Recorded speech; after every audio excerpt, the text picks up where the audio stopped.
ওয়ালাইকুম রহমতুল্লাহ বারাকাত। আজকে আমরা দাড়ি সম্পর্কে আলোচনা শুনবো।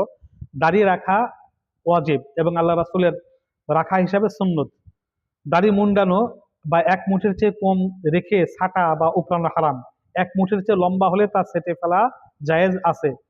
এরূপ চতুর্দিক থেকে সমান করার জন্য কিছু কিছু ছেঁটে ফেলা বৈধ, তবে এমন ভাবে ছাঁটবে না যে দাড়ি এক মুষ্টির কম হয়ে যায়। অর্থাৎ মানে সমান করার জন্য চতুর্পাশ থেকে ছাঁটতে পারবে, তাছাড়া মানে কোনো অবস্থাতেই ছাঁটা উচিত না। এক মুষ্টি পরিমাণ রাখা ওয়াজিব।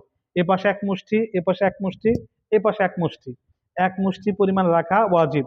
এক মুষ্টির কমে কোনো অবস্থাতে কাটা জায়েজ না। একটা সম্প্রদায় আছে, তারা দূর থেকে মহিলা পুরুষ পার্থক্য বোঝা গেলেই এই পরিমাণ দাঁড়িয়ে রাখলে তারা যথেষ্ট মনে করে, এবং তাদের দাড়ির স্টাইল হয়ে গেছে এরকম, ফ্যাশন হয়ে গেছে। আসলে এরকম উচিত না।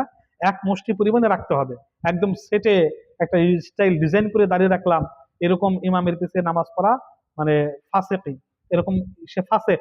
ফাসেক ইমামের পিছে নামাজ পড়া মাকরু, যারা দাড়ি কাটে বা ছাটে এক মুষ্টির পরিমাণ কম হলে। 2 নম্বর, দাড়ি রাখা সকল নবী রাসূল ওলি আউলিয়ার সুন্নত। 3 নম্বর, দাড়ি এক মুঠের চেয়ে খুব বেশি লম্বা রাখা সুন্নতের খেলাফ। অনেক আছে দাড়ি রাখে এক মুঠ এই পরিমাণ, এটা সুন্নতের খেলাফ।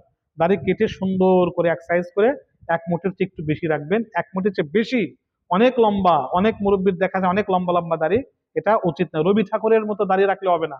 রবি ঠাকুরের যেরকম দাড়ি অনেক ছেড়ে দিয়েছিল, অনেক ভান্ডারি অনেক ব্যক্তি না জেনে এরকম দাড়ি রাখে।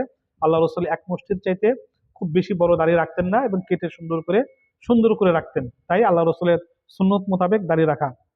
দাড়ি 3 দিক থেকে এক মুষ্টি পরিমাণ রাখা ওয়াজিব। যারা দাড়ি সেটে কিংবা মুষ্টির কম রাখে তাদের আজান ও ইমামতি করা মাকরু তাহরিমি। কোনো অবস্থাতেই এক মুষ্টির কমে দাড়ি কাটা যাবে না বা ছাঁটা যাবে না।